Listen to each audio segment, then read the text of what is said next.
man from the planet Earth first set foot upon the moon, July 1969 AD. It came in peace for all mankind.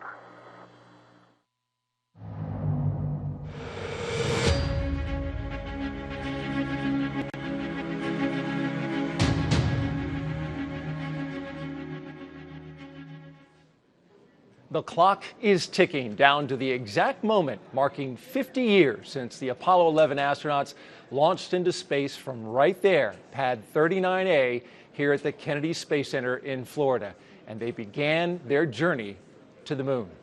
Hi everyone, I'm NASA's Daryl Nail. The date is forever etched in history and memorized by school kids across the country. July 16th, 1969 at 9:32 in the morning. A mighty Saturn V rocket blasted 7.5 million pounds of ground-rattling thrust to propel 3 brave astronauts on a 225,000-mile journey to the moon. Now, in just a few minutes, we're going to talk live to Apollo 11 astronaut Michael Collins, who returned to the launch pad today, Pad 39A, where he lifted off 50 years ago. But first, we're going to begin here at the historic Launch Control Center, where the final go for launch was given by NASA's flight director right here in this very room, Firing Room 1. With him on the consoles behind me were 400 launch engineers who were all men except for one. And her name is Joanne Morgan, and she's back inside the firing room 50 years later. Joanne, thank you so much for joining us. Oh, it's great to be here. You were an instrumentation and measurement control engineer. Yes, inside this firing room. The job was instrumentation controller. Yeah. Correct. Just tell me what it's like to be back 50 years later. Well, it's wonderful to see all this technology here in this firing room. I mean, we had stacks of paper. We could have walked to the moon on the paper. So, number one, I'm loving looking at the firing room. I want to wander around and see what the technology is. So that's exciting to see. What was it like that day when you think back and recall 50 years ago? You were getting ready to undertake this historic venture and finally launch the Saturn V rocket and 3 men to the moon. There was palpable tension, and the firing room quieted down once the flight crew came out. And we were luckily not working very many problems. It was a nice quiet countdown, in fact. After Apollo 8, 9, and 10, it was just a delight to have the Apollo 11 countdown. So that part went well, and there was a little hydrogen leak that was being repaired and worked, and then the techs had to get out of the pad. But it was the end of a 5-year period of intense work. And you're not relaxed, because engines have to fire and they have to cut off, and then the next stage engines have to fire and cut off, and then a third stage has got to fire after orbiting and put translunar injection. And so for folks here in the firing room, while some of the jobs were going to end and they could go home, because Houston was in control from then on with mission control, but those of us up in this section knew till we got good engine firing and cut off, it could ricochet in our lap, and that was important because we were doing 4 launches that year. So we had to get ready for more launches after this. So it was a lot of intensity and great hope. Great hope. And it was certainly historic. We have some video and some pictures of you in the firing room here 50 years ago when you were sitting there at your console. In fact, you can see yourself spot shadowed there as the team prepared to launch. You were the only woman. What was that like? Well, I mean, I was just me doing my job, and I was very thrilled to be there. By that time, I had worked with men that were here in the firing room on all the propellant loadings for 8, 9, and 10. I hadn't sat at that console during liftoff, so Apollo 11 was my first opportunity to be there actually at liftoff. So it was doubly exciting for me. Many of the men in the room had already gone through the liftoff phase. So that was a special thing for me. And I've really, after that launch, I felt totally accepted as a member of the launch team. I was going to say that was the moment, Apollo 11, where Apollo you 11. actually felt part of the team. Prior to that, though? Well, I felt part of the team, but I didn't get to experience liftoff in here with Dr. Debus and Von Braun and with all of the test conductors that I worked with on a daily basis. But that they thought it was okay for me to be here for launch, and I understand now, I've been told by people that Dr. Debus approved it and said, yes, Joanne's part of the team. She should be in here with us. So I was thrilled about that. Right. There must have been challenges along the way that you faced in your rise to this very unique position back then. Can you talk about some of those? Well, some men just resist change, and a woman coming into their workplace was a change. And so, yeah, little things happen that are uncomfortable, but it's like mosquitoes in Florida. You swat them and you're done with it, and you keep on, I just had a passion for doing this. I wanted to be a part of it, and I thought the new knowledge we're going to get is so profound, it's worth my life to work on it. Wow. And now, Artemis, the next mission to put the first woman on the moon and the next man returning to the moon. What are your thoughts on that program? Oh, I think it's fabulous. I just love the idea of a woman walking on the moon. Yeah, yeah, they'll see things differently. Say, we need a dustbin up here. No, I'm kidding, but I just think this is a great idea, and I am so excited about a woman launch director here 50 years after I had to kind of work my way in over a 10-year period to be an instrumentation controller. I'm excited that there's going to be a woman launch director guiding a team through to launch. And we're going to talk to her in just a little bit. Certainly a special moment to be here. You ready to go out there and meet the new launch team for SLS? Absolutely, absolutely. All right. Joanne Morgan, thank you so much for sharing this moment with us and sharing your experiences for Apollo 11. Well, it's great to be here. All right. Thank you, Joanne. Now, in just a few minutes, as she mentioned, we will talk to another female in the firing room, and today she's in charge. But right now, we are just a few minutes away from the exact second when Apollo 11 launched from pad 39A 50 years ago today. Joining us now live from the pad is Kennedy Space Center Director Bob Cabana, who is live with Apollo 11 astronaut Michael Collins on a nice, warm summer day. Bob, it must be pretty special to be out there right now. Absolutely. Good morning. I'm out here at the pad 39A with Command Module Pilot Mike Collins. Mike, it was 50 years ago this morning that you and Neil and Buzz headed out here to launch to be the first humans to set foot on the surface of the moon. Well, what thoughts were going through your mind on the way out to the launch pad? Well, as I came out on a launch pad today and got settled in. And can you hold the mic up? Yes, and as I came out today and settled into this comfortable chair, it was a wonderful feeling to be back at launch pad 39A. It was a difference this time. I want to turn and ask Neil a question and maybe tell Buzz Aldrin something. And of course, I'm here by myself, but at any rate, I know they would enjoy joining into this sort of a conversation as much as I'm looking forward to it. So did you find it different coming out for Apollo 11 compared to your Gemini 10 mission? I think the flights of Gemini 10 and Apollo 11 were quite different in one way. Of course, we rode up on a rocket, so that part was very similar, but the Gemini program got a lot of publicity, some of it worldwide, but nonetheless it had more of a local character.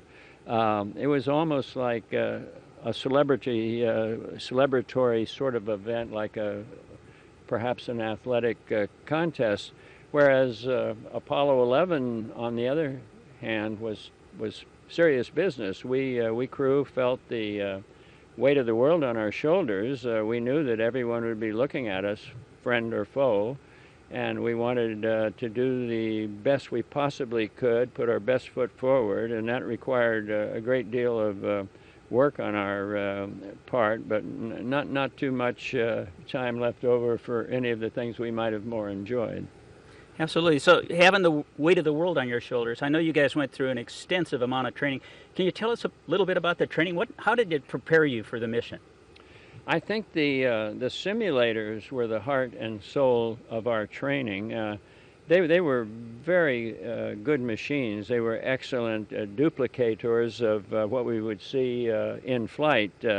Their one failing was that they couldn't duplicate particularly well the view out the window that we saw, but 99% of our work throwing switches and communicating with Houston, 99% of our work, we really didn't need to simulate the view out the window with great fidelity. And so the simulators were very powerful instruments, and we spent a lot of time in them. I think the command module simulator, I spent over 600 hours in it just preparing for Apollo 11 alone. What did you find the most challenging? Well, I always think of a flight to the moon as being a long and fragile daisy chain of events.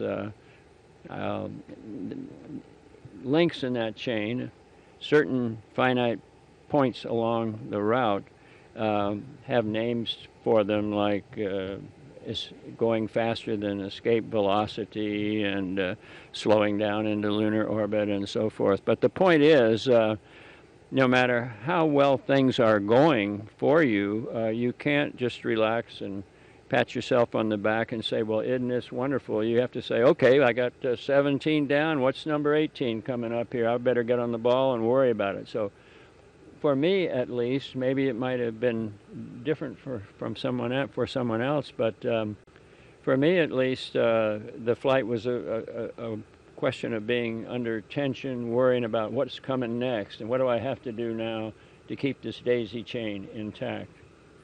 So you guys were down here supporting the vehicle processing. You were training in simulators. You spent a lot of time in Florida. Was that a challenge for your families? And how did the families react to you going to the moon? Well, different families reacted in different ways. The way it was with my family, with three young children who should not be uprooted from their schools. My wife Pat stayed in Houston, and I was by myself here. Some crews imported their family from Texas to Florida, and that worked out well for them. But we used a different system, and it worked out very well for us. So we had a chance to visit crew quarters this morning, and we were in the dining room and the rooms where you stayed, and the suit room and everything. Did it bring back any memories? How long were you in quarantine before the flight? You know, I don't know how long we were in quarantine before the flight. Quarantine was sort of a bureaucratic stamp that had been put on some piece of paper. It didn't really change too much our normal training routine, and I think we were in quarantine maybe 2 weeks, but if there's a historian out there, I'm sure that he or she will correct that number. Did you get a chance to see an Apollo Saturn V launch prior to yours? Yes, I did see. I saw not an Apollo Saturn, but I saw the first Saturn II launch, 501, and I will always remember it. We had pretty good seats for that. We were about, I'd say, between 2 and 3 miles away, which sounds like forever and a day, but when you're looking at a Saturn V, you certainly find out in a big hurry that you're pretty close to it.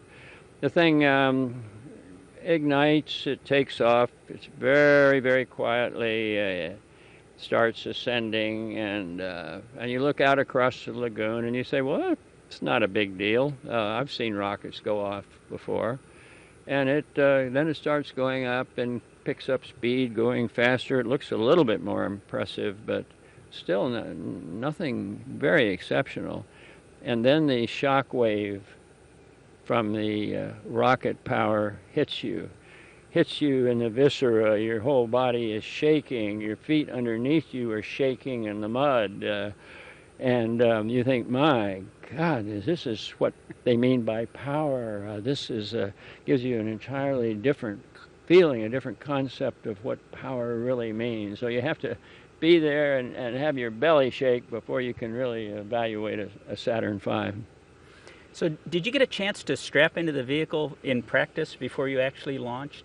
I mean, the first time you strapped in, that wasn't the first time. No, I don't think so. I think we'd been inside the vehicle quite a number of times. Going way back, our command module, 107, I had nursed it through the assembly process in California. And so it and I were old friends. And then I, very graciously, I invited Neil and Buzz to come aboard under certain circumstances that I was going to be the czar of the trio. But I invited them in, and then we had various exercises that prepared us to do our separate duties after launch. I think we're going to get a video here, and we're coming up on the exact time of launch, and let's take a look at this video that's coming up. We've accomplished a successful mission if we land men on the moon and return them safely. I believe that is the primary 20 mission, seconds and counting. as stated. T-minus 15 seconds. Guidance is internal. 12, 11, 10, 9. Ignition sequence starts. Main engine start. We have main engine start. 4, 3, 2, 1, 0.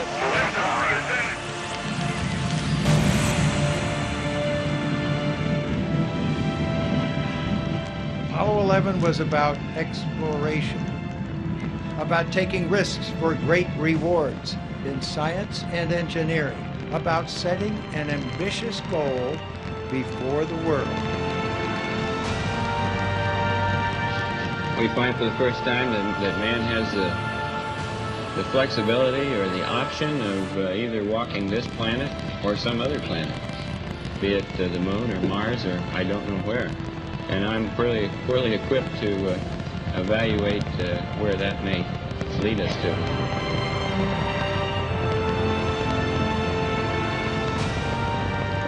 We choose to go to the moon in this decade and do the other thing.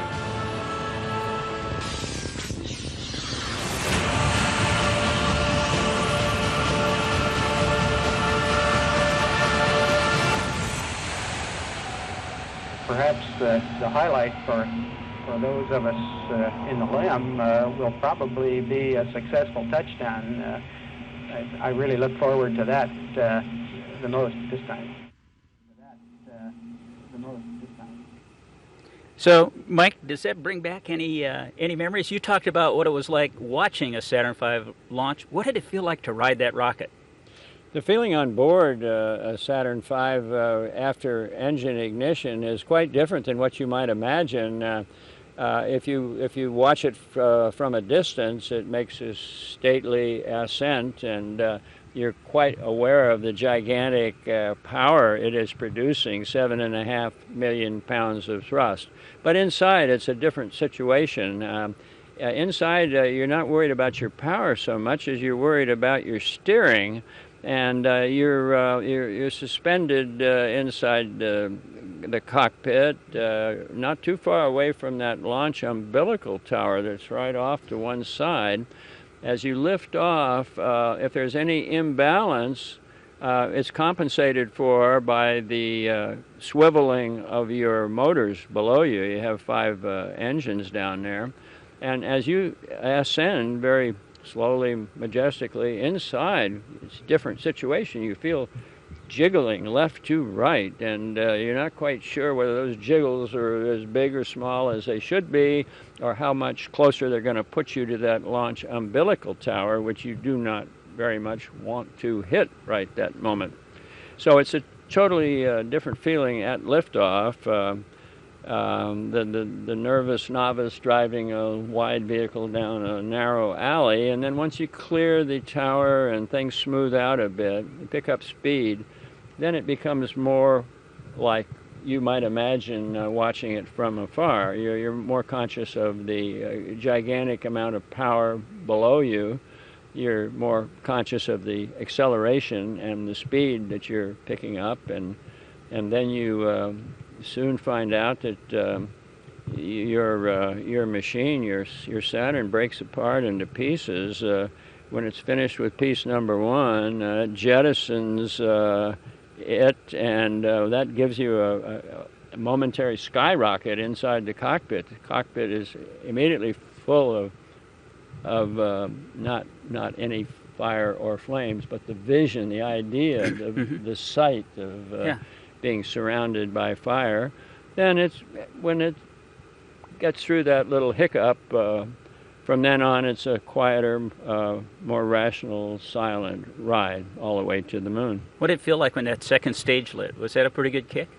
Second stage was a stage that we had worried about somewhat during its birth and genesis. They had some, the designers and the engineers had some difficulty with the second stage, and we were a little bit leery about how ready was this second stage for manned flight. Mm-hmm. But it was perfect, smooth as glass, much smoother than either the first or the third stage, and so it was our friend that day.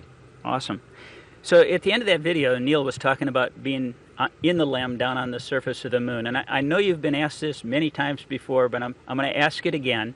What was it like being all alone up there in the command module while Neil and Buzz were down on the surface of the moon? You know, I was amazed that after the flight, well, by the way, we were locked up in quarantine after the flight with a huge colony of white mice because they were worried that we might have brought back some harmful pathogens from the moon, and they wanted to keep everything under observation.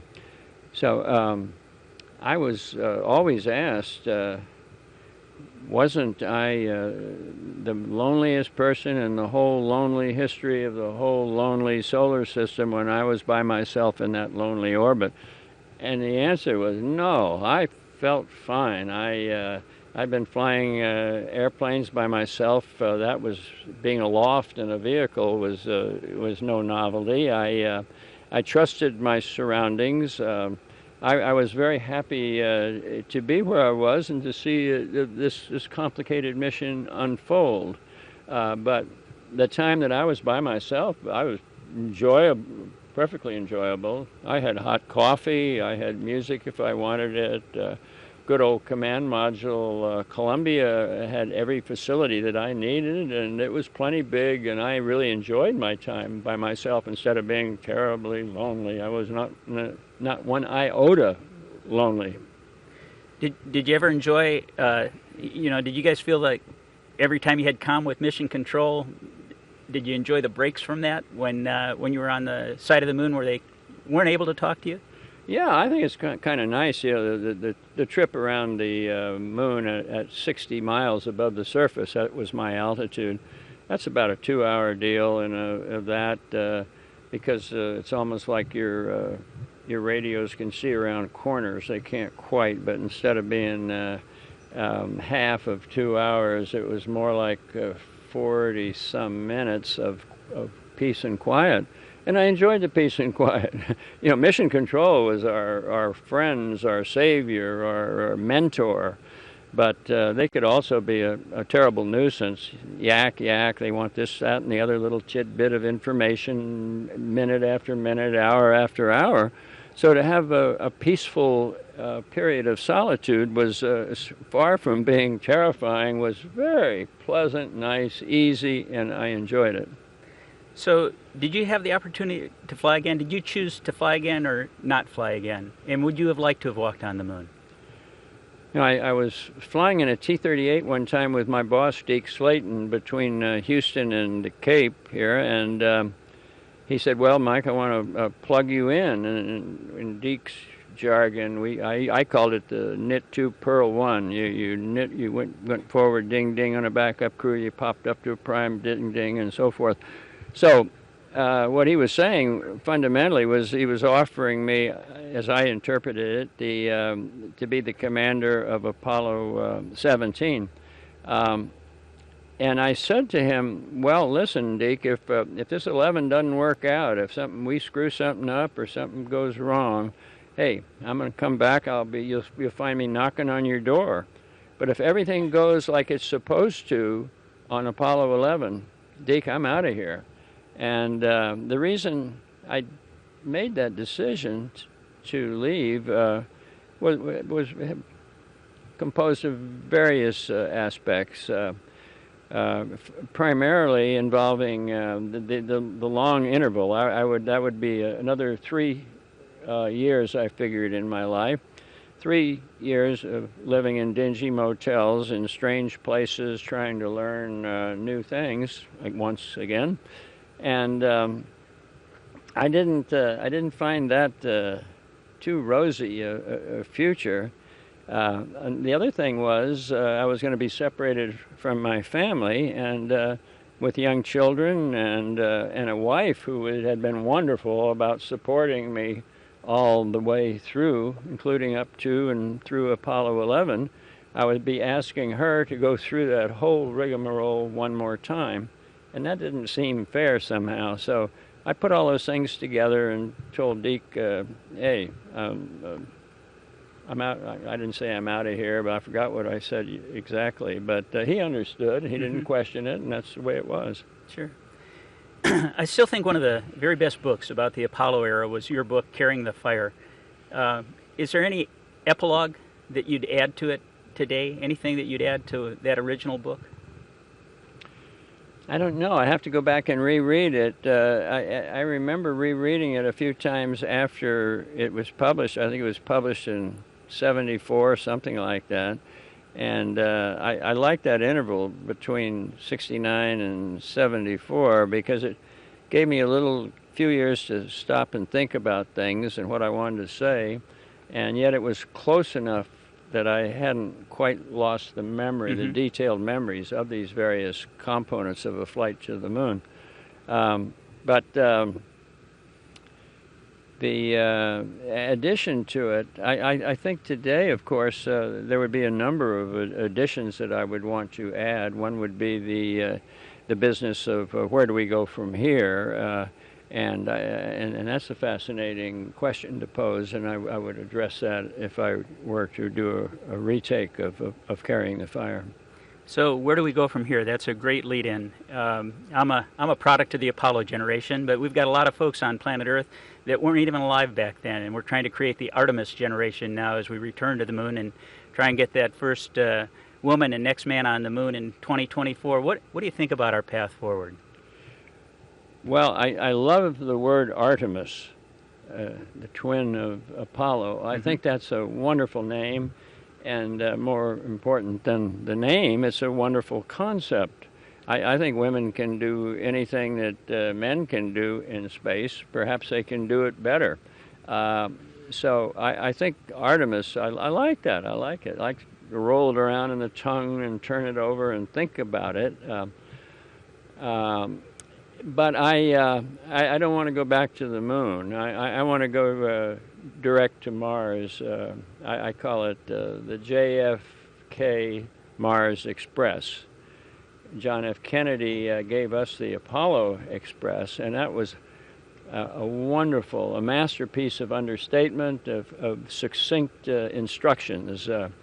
What Kennedy said helped us so much in our preparation for the first lunar landing. I cannot emphasize too much. Wherever we went, we would use Kennedy's name. You guys got to get busy here. You're lagging behind. You got to do this, that, and the other. You know, Kennedy said in the end of the decade, and I like to transfer that spirit from where we are to where we might go, and I would propose going direct to Mars. Under what I would call the JFK Mars Express. Now, having said that, I grant people who want to go back to the moon, I grant that they have a great deal of merit to their argument. And Neil Armstrong, who I consider to be a lot better engineer than I, thought that there were gaps in our knowledge and that we could fill those chinks by a return to the moon, and that would assist us mightily in our attempt to go to Mars. So, Ken Sabe. Yep. So, and we believe, you know, the faster we get to the moon, the faster we get to Mars as we develop those systems that we need to make that happen. You mentioned Neil. You know, I wish Buzz were with us today, but we've lost one of your crew permanently. What are your thoughts? Do you have any fond memories of Neil that you'd like to share? What do you think he'd have to say if he were here with us today? Well, the Neil that I usually talk about when people ask me that question is not Neil flying to the moon or back, although he did a superlative job as a crew commander. No complaints there. But what I think of is Neil, the spokesperson for 3 men who were privileged to go around the world after the flight of Apollo 11 and explain to the world what it was all about, or what Neil thought it was all about. And he was a masterful speaker. He was an introverted person in many ways. He didn't want to grab the microphone, but if he found the microphone thrust in front of him, he could use it to wonderful advantage. He was very intelligent. He had an extremely wide background of knowledge, scientific knowledge, historical knowledge, really, probably more than scientific, but both. The history of technology fascinated him, and on our round-the-world trip, time after time, as our spokesman, he would make a speech. I'm so glad to be in your city here. Let me quick check and see which city I'm in right now before. He would have the audience just feeling like they had just almost crawled aboard Columbia with us by the time he was through his speech. He was wonderful in that regard. I think he was the perfect man of the group that I knew. I think there were probably 30 of us who might have been candidates to be first man, and of the I like the other 29, but of that group, I think Neil was the perfect choice, and I'm glad that Deke Slayton and others had the smarts to so decide also. Well, I couldn't agree with you more. He's one of the finest gentlemen I've ever met. But Mike, not to be surpassed by you. It's been a true privilege and an honor to be out here on the pad today with you on the 50th anniversary. Thank you so much for everything, and I wish you the very best, sir. Bob, thank you. And the operation you run here is so much more complex in many ways than what we had during Apollo. I salute you and your ability to bring all these myriad little pieces together into one successful future for NASA. Well, thank you, sir. Back to you, Daryl. All right, Bob, thank you very much. That was an illuminating and at times entertaining interview. Thank you so much. Michael Collins, Apollo 11 astronaut, and Bob Cabana, the Kennedy Space Center director out at Pad 39A. Well, welcome back here to the firing room 1. As you can see, the room has been filling with people. There are 2 groups we're doing and inviting on this 50th anniversary of Apollo, a special event here. About 100 of the 400 Apollo 11 engineers who were in the firing room 50 years ago today are here now, as you see them there.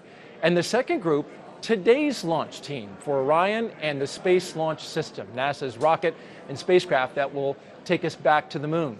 Leading that team is another woman, Charlie Blackwell Thompson, launch director for Exploration Ground Systems. Thanks for joining us. Oh, it's my pleasure to be here today. Well, we just watched that interview with Michael Collins, and that was a treat to watch that on the 50th anniversary. What's your reaction to listening to him talk about, especially launch, clearing the tower, the very moments that you're concerned with very much as launch director? Well, I mean, it was wonderful hearing him tell the story of those final moments of launch countdown. And I got to tell you, as I watched the video and we saw the time, the countdown, as a former test director in shuttle and a launch director for Artemis, I couldn't help but feel the goosebumps, come up on my arms as I saw those final seconds tick off the countdown clock in the video. And so hearing his personal account of what that was like was absolutely amazing. And certainly certainly was, and he talks about everybody thinks that he was the loneliest man in the solar system up there in that command module, while the other two astronauts were down on the moon making history and walking around in their 2.5-hour visit there. But he actually enjoyed it, and in taking breaks not only from them, but from mission control. I thought that was kind of funny. Yes. So you're leading the team today. You actually saw Joanne Morgan. I did. Who was here 50 years ago in this very firing room, working at her console. I noticed you talked to her a little bit. What can you share from your exchange with her, the first woman here in this firing room? Well, I mean, Joanne is fantastic. You know, when you think about her being the only woman here 50 years ago today, when that vehicle lifted off the pad, the first senior executive or SES here at Kennedy Space Center that was a female. I mean, she has charted such an incredible path, and in doing so really laid that path down for other women to follow.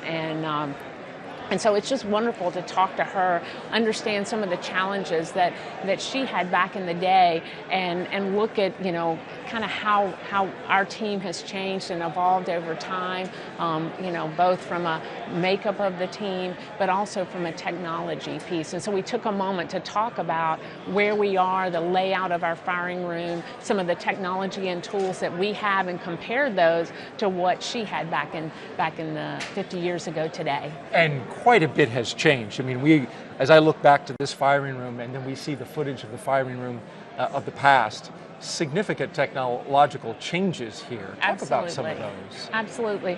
Well, you know, when your launch team and the makeup of your team is actually a reflection of the technology and the tools that you have at the time to go monitor, because what this team does on launch day is they are configuring and monitoring the flight systems and the ground systems and getting ready for T0 or launch. They're committing that vehicle to go fly.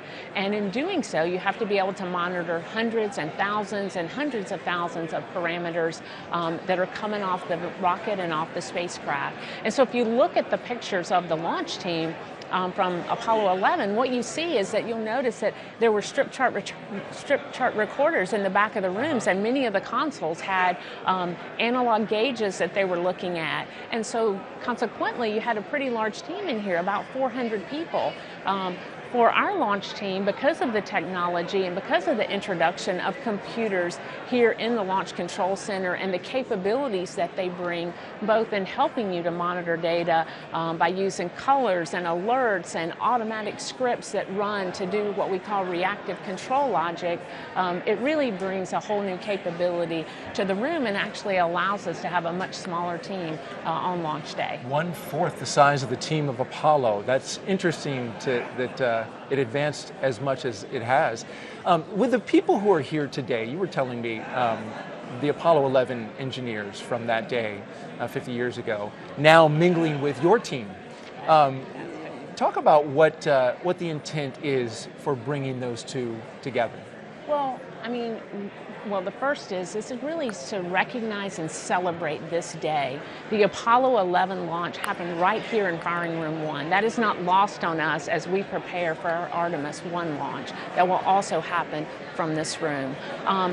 We wanted our teams to have an opportunity to celebrate with the Apollo 11 team, but we also wanted to have an opportunity to share lessons learned, to talk about challenges that maybe they had, how they're similar to what our team may be working through today, and just have that opportunity to interact as launch team to launch team. And so really looking forward to doing that this morning. And one last question, the Apollo to Artemis, sequence of launch campaigns here. What are your thoughts on Artemis, and where are you as a launch team?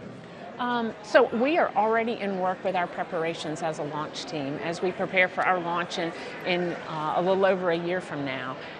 We have been in the firing room, just last week, I'll say 2 weeks ago, we rolled the ML out to the pad. And as part of that rollout, we went through and we've been doing some of our launch capabilities, our launch tests, our IOP, our ignition overpressure and sound suppression test was a little over a week ago, where we go through and we test out that capability, make make sure that we have it just right for when we start those engines or just prior to engine start and then at liftoff. A lot of water on the pad. A lot of water on the pad. We also had the team in here last week, and we were going through our day of launch ops, looking at all of the capabilities that we'll use. Because as you notice, we are less dependent on paper than we were in some of the historical programs, and so we have a lot of electronic tools that we're using. We were in here testing those out.